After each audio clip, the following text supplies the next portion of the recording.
And here is this week's installment of Ezekiel Kralen's story about the two dogs, Flacco and Lucky, their master Deke, and the trials and tribulations of the relationship between Ezekiel Kralen and Deke, who is homeless, and Ezekiel, who is homed but is not allowed to bring the dogs inside, the dogs that he loves. The miracle has happened, praise Yog, is the title of this, Ezekiel Kralen wrote. Email correspondence, January 24th and 25th. Birthday drama bullshit addendum, date January 24th, early afternoon. Watson wrote, great illustrations. I replied, yes, lovely book to pore over. Here's another picture. Watson wrote, Deke can often be counted on to turn nasty with you when his pals are around, alas. Putting on a show for them. Fucking asshole. I replied, most of the time whenever a friend of his appears, he turns on the charm so they won't witness his horrendous treatment toward me, but not always. And he foolishly thinks that won't work against him in the long run. Sets off an alarm in their own heads that players don't trust this fellow, be cautious, because they witness how kind I am to both the pups and his own idiot self. One of his guests might very well up and give him what for if he continues this charade. As far as I'm concerned, I've already won this battle. And he did keep the doggies covered in spite of his faux opposition, which is a clue right there when you interpret the scenario as another bodhisattva challenge, which is not to cave in while maintaining my cool. Furthermore, Deke's friends may also be shamans themselves, thus are players in these scenarios of his own outrageous temper tantrums. They probably enjoy watching how well I handle such conflicts, like seeing their spiritual child to grow right and strong into young adulthood. I always do my best to not assume that is what it appears to be, that all is what it appears to be, and thus avoid pitfalls that come from a simple-minded perception. Either that or I'm just a jaded, wackadoodle, disillusioned flower child, thanks in part to my taking to heart the Buddha's claim that we have no enemies, only teachers. I just checked my calendar. It looks like my annual membership to the Church of the Subgenius has lapsed again. Subject, touching beyond these words. Date January 24th, mid-afternoon. Again, this occurred during last night's meetup when I returned outside a second time to replace a corner of the sleeping bag over Flacco. She first looked up at me with beaming gratitude in her eyes, then turned her head towards her master with a concerned gaze. He was seated with his lower back pressed against the plywood, his head gently bobbing in deep slumber. Then she looked back at me as if to convey the following kind words. I worry about him so much, Uncle Zeke. I burst with pride to be his guardian. Then she lowered her little noggin between her precious forelegs, as I returned a portion of the sleeping bag over her exposed front half. Thanks for keeping me warm, Uncle Zeke, so it's off to sleep I go now, to stay healthy and strong for my master. She loves him with 1,000 hearts. They both do. Subject, what it's like tonight, date January 24th, nighttime. Here's what it's like right now below my window. The homeless artiste there in the background owns the junk in the foreground. He set up shop in less than 1 minute after Deke crashed out and I started getting the pups settled in. He sometimes goes into small spurts of rage as he scrapes and scratches and paints on that canvas. Ah, the temperamental dauber, how fantastique. He sometimes even takes a flame to parts of the canvas with a cheap Bic lighter. I have not a whiff of doubt that some wealthy benefactor shall discover him soon while strolling the Castro and adopt as his own talented son. The dark bundle in the center right is Deke sound asleep. I threw a black jacket over him from that baby stroller he has tonight in lieu of a shopping cart. Lucky was riding in it, really cute to see him so happy in his own buggy. The orange lump is the 2 child-sized sleeping bags I laid down on some cardboard sheets with the pups warmly burrowed within. So I guess he no longer has that green sleeping bag I bought him, nor a couple of other comforters he acquired a few days back, seeing as the shopping cart is gone. That picture was taken an hour ago. Since then, Deke wrapped the top sleeping bag around him with Flacco hidden beneath in his arms. Unfortunately, Lucky was not cuddled up with them, but laid atop the bag, in the crook of his master's legs. Now, how difficult would it have been for him to get Lucky under there with him and Flacco? So a few minutes ago I went downstairs with a blue jacket he left behind last week that I had tossed in my laundry basket and placed it over Lucky. I could tell he appreciated that. When Deke first showed up this evening, I asked if I should bring the pups a meal. "I don't care," he snapped at me. "Well, I care, Deke," I replied before lugging his electronics upstairs, "and you should too." By the time I returned with their food and water, he was already sound asleep, sprawled right there upon the concrete and up against the plywood, while the pups were just standing about, unleashed and with only the sidewalk to sit upon. Well, I took care of the situation and made them comfy and secure post-haste. I also brought them some jerky treats, which they love, and sat down with the angels for a short while. Once returned hovel, I'd look out the window now and then to see if either dog needed to be covered up again. One or the other did, a few times over the past 4 hours, and I stepped out each time to secure their comfort once more. So whether or not he wakes up before midnight remains to be seen. He just might saw wood until a wee hour, then wake me from my sleep to collect the gizmos, or he might remain zonked out until after the sun rises. I have no control over that. But I'd actually prefer the last scenario, as then I'll know the hounds got a solid rest, cozy and warm, and I can feed them breakfast. It's almost 11:30 p.m. now. I guess you've already hit the sack, and I'm about to do the same. Hopefully my sleep won't be disturbed by Zeke calling, "Yo, yo," at my window, but if he does, I'll just go through the motions of bringing his toys back downstairs, give the pups some hugs, and wish them all a blessed night, and then return to my cushy cot and thank the fates for keeping my brindlekin alive, happy, and in good health. I sure miss having those little quadrupeds share my bed, and I'm equally sure they feel the same way. Subject, good morning. Date, January 25th, early morning. Obviously, they crashed below my window for the entire night. See picture.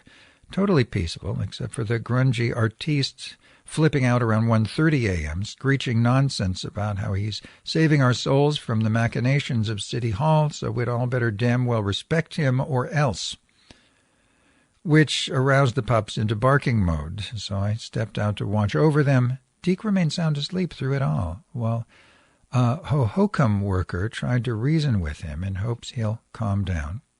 Hohokam. But he didn't. It just got crazier. Thus the worker drove him away without calling the cops, though he was about to. Did it all with his words and body gestures, did not push the vagrant or touch him in any other way.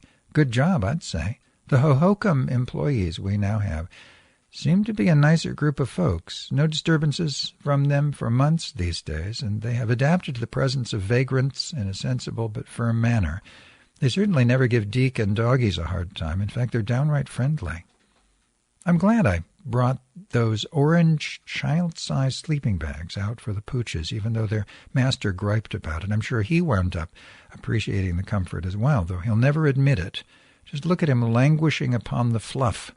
Dogs have already been fed about half-hour ago, and Deke awoke to ask for a soda and his electronics. Maybe, just maybe, he won't explode into a snit this morning and will depart in peace when he's ready to start the day, which is wonderfully sunny and on the warm side already. I'm on my second Rudy's muffin right now. Snit. Every time I see the word snit or think it, I'm reminded of a cartoon from an animation festival in the 1980s called The Big Snit, which you can find on YouTube or Vimeo. Try to find it. Animation Festival and The Big Snit. It's about a married couple and their pet cat and nuclear war. So Zeke continues. I think there are just a couple more short chapters to this. Good morning. Good morning. Date January 25th. Late morning. Watson wrote, good report. Since you're having a second Rudy's, so will I. I replied, glob bless Rudy's muffins. They're a saving grace in an unappetizing world. Meanwhile, you won't believe what just occurred between my last post and your reply, and it's wonderful. I'm in the middle of composing that missive, which you will receive shortly. It'll bring tears of joy to your eyes. Guaranteed. Subject, the miracle has happened. Date, January 25th, afternoon. Around 11:15 a.m., Homeless Outreach picked up Deke and pups in a taxi to deliver them to indoor housing at 33 Gough Street. Here's what led up to it. I heard him talking with someone outside, so I peered out the window to see a man and a woman from homeless outreach team speaking with him. The woman said something about 33 Gough Street, just a few blocks up. I decided then to take a snapshot, see attachment number 1, and stay inside until Deke called me down. A few minutes later, she handed him her phone so he could converse with, I guess, someone who helps run a long-term shelter at that address. Finally, Deke called me down, where he and doggies were standing at the corner by the bus stop, accompanied by the HOT couple. I heard the woman say to him, "This is where the taxi will pick you up." Deke asked me to watch his stuff, which meant I'd have to stash all his junk upstairs till God knows when. See attachment number 2. Fortunately, it's just a baby buggy stuffed with a small, fluffy black rug, like something you'd throw on a couch, and a bunch of clothing, including 2 jackets. All the contents were dry, so I tossed them into a large trash bag. There's also 2 bags crammed with crushed soda cans and plastic bottles. I will have to rearrange my loft to store his detritus, but since the carriage doesn't fold, it'll have to stay down here to occupy an inconvenient amount of floor space. But the way I look at it, Watson, what a small price I'll gladly pay for Deke and pups to finally get a roof over their noggins. And I'm sure he'll soon tell me I can toss all that crap, since he really doesn't need any of it. Deke gestured he didn't want me involved, not even just to give the poochies a hug, so I kept my distance and tended to cleaning up his campsite. Soon the taxicab arrived, Mutz and Master hopped in, and off they went to the races. I didn't even bother to wave goodbye with a happy thumbs-up cheer out of respect for his desire to go through this all on his own. It was a sweetly poignant scenario, seeing them take off like that for this tattered old pilgrim, as if I were saying goodbye to my Brindlekin forever. But it hasn't always been like that. But hasn't it always been like that? Every time they depart for the last 3+ years, and haven't they always returned? And isn't this how Chapter 1, Book 1 began, these awesome tales of friendship and canine love that I feared I'd never see Flacco and Lucky again? And haven't my Bodhisattva guardians done a great job of creating all these amazing scenarios that have led to this best-of-all-worlds conclusion? I had almost completed cleaning up Deke's ragtag possessions when the taxi departed, leaving behind just that woman.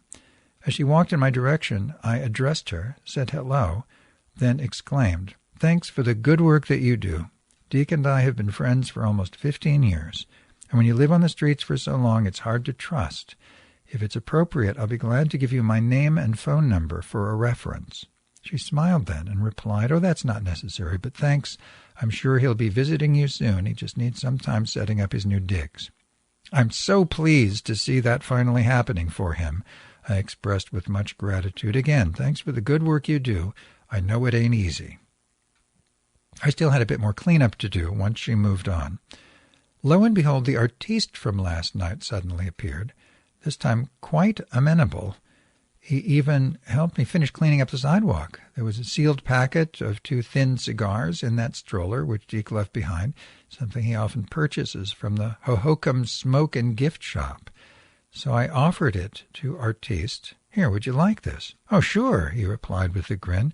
"Funny, because I bought that for Po' Boy last night." "Well, he just got a roof over his head," I explained. "I'm sure he won't miss it. I'll buy him another if need be. Enjoy." With that, I returned hovel and looked up 33 Gough Street on the web to discover it's another tiny home project, upon which discovery my heart leapt with joy, for over the past few months I kept advising Deke to hold off until he can get a cabin. That's what he calls them. After all, it's unreasonable to expect him to share a small space with another person, considering he's already got 2 pups for company, and that's exactly what happened. Those orange sleeping bags, which composed the top half of my bedding, are a skosh worse off from last night's wear by doggies and Deke, but you bet I'll sleep atop them as usual, regardless, with immense gratitude in my heart, for the fates have honored me. I will have the best dreams ever, with the sweet, joyful scent of 2 little hounds wafting about my nostrils. Now it's time for me to get back to preparing another Brindlekin tale for Marshall's next Memo of the Weird show this Friday, which I started before this miracle took off. I will never forget this day for as long as I live, and it's only just begun. Your most sincere confidant and collaborator in all things that go bump in the night, I bid you adieu for the nonce, dear Watson. Signed, Zeke K. Holmes. K-Holmes, Friendly Ghost Detective Agency at your service. To be continued.